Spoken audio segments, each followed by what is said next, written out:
বিসমিল্লাহির রহমানির রহিম। আসসালামু আলাইকুম। আশা করি সবাই ভালো আছেন।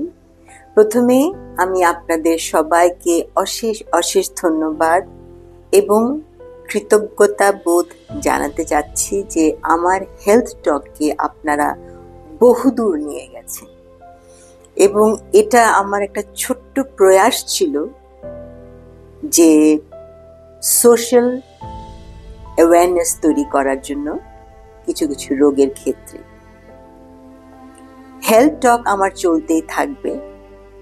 আমি যে কেবল হেলথ টক করি তা কিন্তু না, আমি স্বাস্থ্য খাতে অনেক দিন কাজ করেছি, 30 বছর, এবং সেখানে ছোট ছোট অনেক কিছু দেখেছি, বড় বড় অনেক কিছু দেখেছি। গত 90 দিন ধরে আমরা একটা কথাই শুনছি, সংস্কার চাই। সংস্কার আজকে বললে কালকে হবে না। সংস্কার শব্দটা যত ছোট তার চেয়ে বড় হচ্ছে সংস্কার করাটা। সংস্কার করার জন্য একটা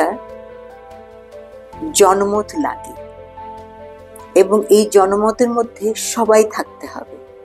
একজন সাধারণ নাগরিক, একজন রিক্সাওয়ালা, একজন দোকানদার, একজন রেস্টুরেন্টওয়ালা, একজন শিক্ষিকা, একজন প্রফেসর, একজন ডাক্তার, সবাই নিয়ে এই সংস্কারগুলি করা উচিত।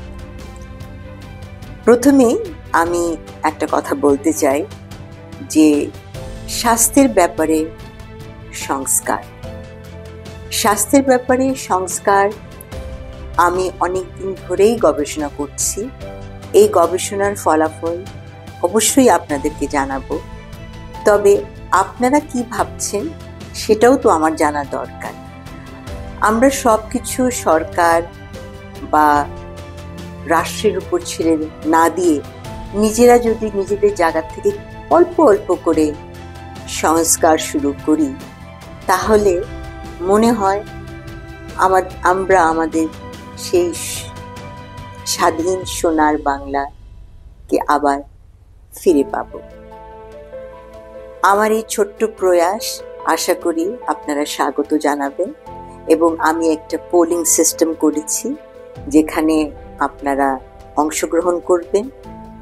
কেবল অংশগ্রহণ না, আমি চাই আপনারা এটা শেয়ারও করবেন। তাহলে আমরা জানতে পারবো দুই পক্ষই যে আমরা স্বাস্থ্য খাতে কোথা থেকে সংস্কারটা যাচ্ছি।